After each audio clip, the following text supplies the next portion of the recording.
Yo, what is going on, guys? This is Anhanda from Something Techie back with a new unboxing video of this FRB 1000 continuous band sealer machine. This machine is the best band sealer machine you can get. The best, I must say. This machine is having a 2000-watt motor, which is very heavy for operation. This machine is totally made up of steel, so there is no chance for rust in this machine. This is best for the persons who need to use it for sealing detergents. So let us unbox this. So this is the box right here in front of me, and here's the knife. Let's cut it down.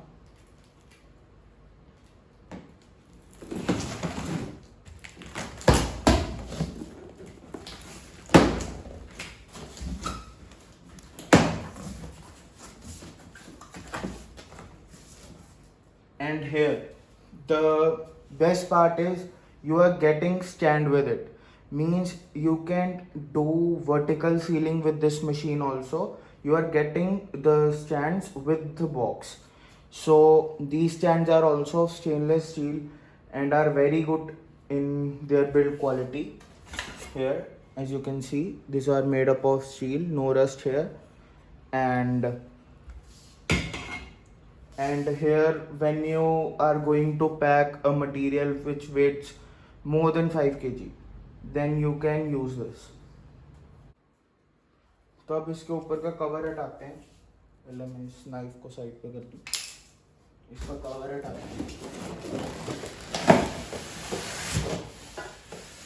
And down there नीचे है आपकी machine, और ये आपको साथ में मिलेगा. ये इसकी एसेसरीज हैं. इसके साथ बेल्ट भी होती है. इस मशीन में मुझे जो रिव्यू यूनिट मिला उसमें इन्होंने नहीं डाली हुई. आपको इसके साथ बेल्ट भी मिलेंगी. 2 बेल्ट्स होंगी जो आपके सील वगैरह करने के काम आएंगी. ये रिव्यू यूनिट है, इसलिए उन्होंने मुझे नहीं भेजा.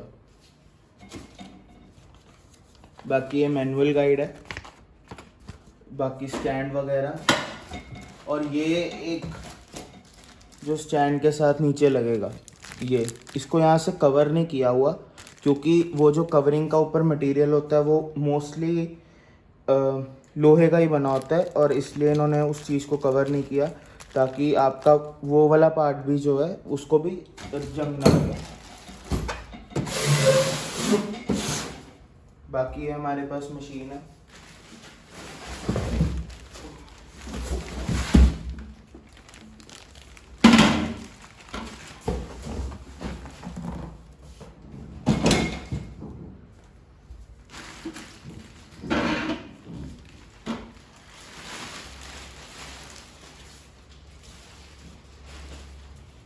ये रही मशीन, पूरी स्टेनलेस स्टील की बनी हुई है. आपको साथ में डिजिटल मीटर मिलेगा. आपको अब मैं इसका एक क्लोजर लुक दूंगा कि पास में से कैसी मशीन दिखती है. ये रही हमारी मशीन. सबसे पहले इसका जो ये पार्ट है, हमारे जो बटन है, पहला आपको इसमें इमरजेंसी बटन मिलेगा. कुछ भी हो, इंस्टेंटली जैसे ही आपने आपकी मशीन को बंद करना है तो आप इसको फटाफट प्रेस कर दो. उसके बाद स्पीड का बटन है, यहाँ से मैक्सिमम स्पीड तक जाएगी है.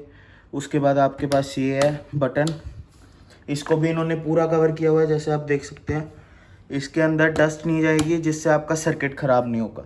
साथ में ये भी है, और आपका डिजिटल मीटर भी है. उसके बाद सबसे इंटरेस्टिंग पार्ट है यहाँ पे हमारा जो नीचे वाला पार्ट है मशीन का. इसका अब आप हीटर चेक करो. हीटर इसका लिटरली इतना बड़ा, यहाँ से शुरू होके यहाँ तक बहुत बड़ा हीटर है. अब उसके बाद आप इसकी बेल्ट चेक करो. बेल्ट यहाँ से शुरू होती है, यहाँ तक जाती है. इतनी बड़ी बेल्ट है, और ये आपको बेल्ट आम मार्केट से नहीं मिलेगी. आप इसी कंपनी ईपीकॉम कंपनी से आपको ये मंगवानी पड़ेगी. तो बेहतर आपके लिए यही रहेगा कि आप पहले जब आप मशीन लो, आपको 2 एक्स्ट्रा बेल्ट तो मिलेंगी. साथ में आप इनका जो 20 पीसीस का सेट है वो भी आप साथ में रख लो. और बाकी ये है हमारी जो टीथ बेल्ट है। उसके बाद यहाँ साइड पे अगर आप देखो यहाँ MCB लगी है। उसके बाद ये आपका प्लग हो गया, ये हैंडलिंग के लिए होगी। अब MCB लगी है मशीन में, आपके डस्ट फ्री हैं। ऊपर से आपके पास ये स्पीड वाला भी बटन है, इमरजेंसी बटन लगा है, डिजिटल मीटर है। तो ये आपकी मशीन को एकदम प्रॉपरली सिक्योर बना देता है। और ऊपर से पूरी स्टेनलेस स्टील की बॉडी है, मैट भी बहुत बड़ा है और इसका वेट भी ऑलमोस्ट 25 to 30 kg के आसपास होगा। मैंने इसको नाप के नहीं देखा, पर जितना उठाने में फ़ील होता है तो वैसे ही लगता है, उससे ज़्यादा भी हो सकता है, मैं श्योर नहीं हूँ। इसके बैक की, अब इस चीज़ को मत देखो, ये इन्होंने वो गिरा हुआ है, इस पर ऑयल है ये, ठीक है, क्योंकि ये सरफेस आप देख सकते हो रफ़ है और ये जो है हमारी बहुत स्मूथ है, ये ऑयल गिरा हुआ है, ठीक है। तो अब हम इसको खोलते हैं।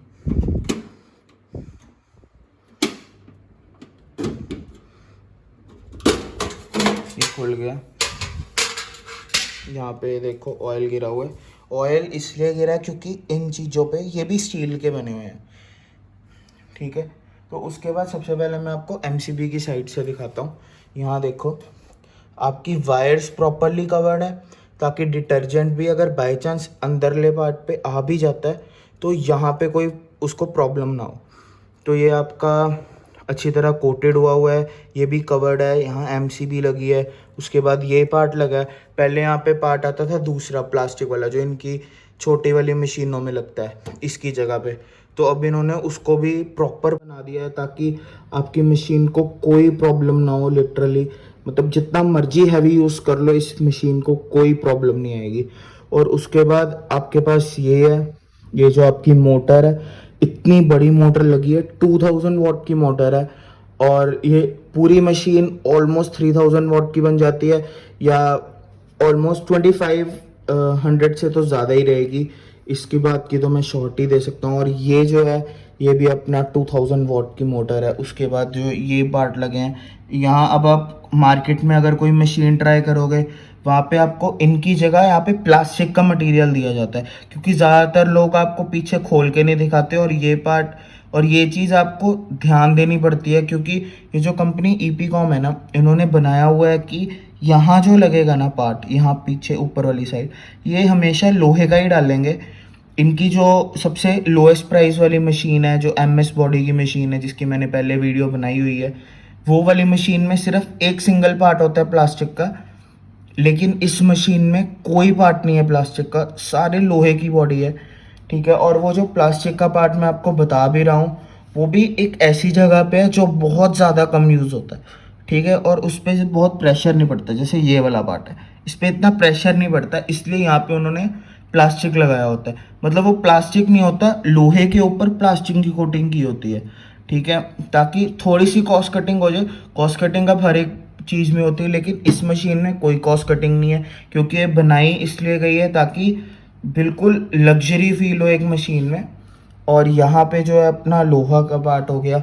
बाकी ये है, अब मैं बाकी आपको चला के दिखा देता हूँ, ठीक है। बैक से ऐसे लगेगी मशीन, ठीक है। अब मैं आपको चला के यहाँ नीचे भी देख लो आप, सर्किट जो है उसका पूरा बिल्कुल प्रॉपरली कोटेड है, ठीक है। और यहाँ वाली पार्ट पे तो आपको इस, क्योंकि अगर, और ये वाली चीज़ इसलिए नहीं कोटेड क्योंकि यहाँ से इस साइड से ही आएगा जो भी आएगा।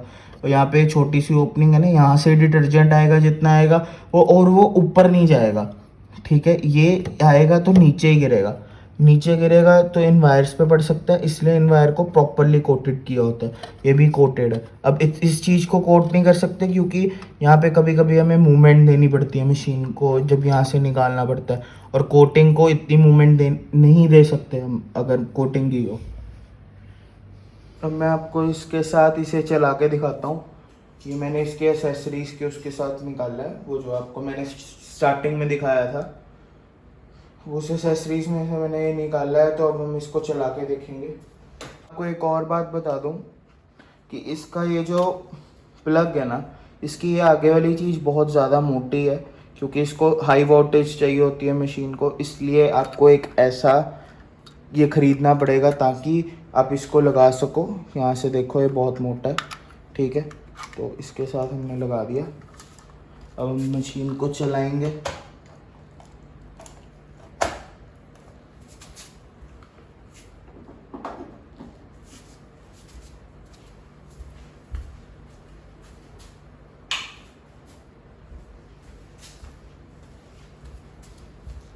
ये एमसीबी मैंने पिक कर दी।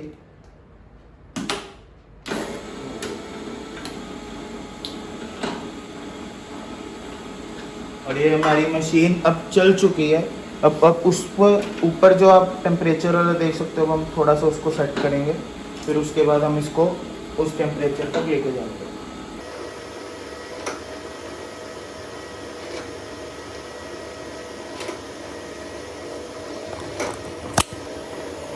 अब आप देख सकते हो मैंने 135 पे इसको सेट कर दिया। अब ये वहाँ तक पहुँचेगा धीरे धीरे। मैं थोड़ा कम ही कर देता हूँ ताकि थोड़ा टाइम कम लगे।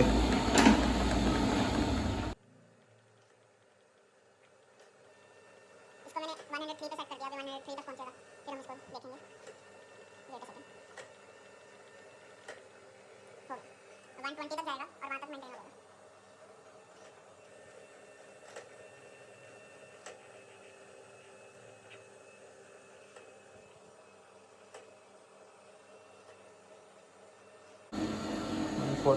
पे आ गया। आपको अगर आप पहले एक टेम्परेचर सेट करोगे, उसके बाद आपको दोबारा फिर से टेम्परेचर सेट करना पड़ता है ताकि ये मशीन उस टेम्परेचर पे पहुंच सके। 145 तक पहुंच गई है, तो ऐसे ही टेम्परेचर 148 तक जाएगा। ठीक है, तो आपकी ये मशीन होगी, यहाँ पे मेरा हाथ लग गया, ये आपकी मशीन होगी। तो ये बिल्कुल स्टेनलेस स्टील के 148 पे टेम्परेचर पहुंच चुका है। अब मैं आपको एक प्रोसीजर बताता हूँ इसको बंद करने का, जो बहुत ज़्यादा लोगों को नहीं पता। जब भी आपने इस मशीन को, किसी भी बेंच सीलर को बंद करना है ना, सबसे पहले आपने उसका हीटर बंद करना है। उसके बाद उसके फ़ैन को चलते रहने देना है ताकि फ़ैन उसकी हीट करता रहे। चाहे तो आप मोटर बंद कर सकते हो, फ़ैन को चलता रहने दो। लेकिन अगर आप बहुत हाई टेम्परेचर पे सील कर रहे हो तो सही ये रहेगा कि आप मोटर को भी चलाते रहो ताकि बेल्ट जो है वो एक जगह पे ना खड़ी रहे। ठीक है, तो ये इसको बंद करने का प्रोसीजर है। जब आप ये सब हो जाएगा, जब 5-10 मिनट के लिए, फिर आप इसको बंद कर दो और आपकी मशीन फिर बंद हो जाएगी। Okay, so this was it guys. Thanks for watching the video. Hope to see you next time.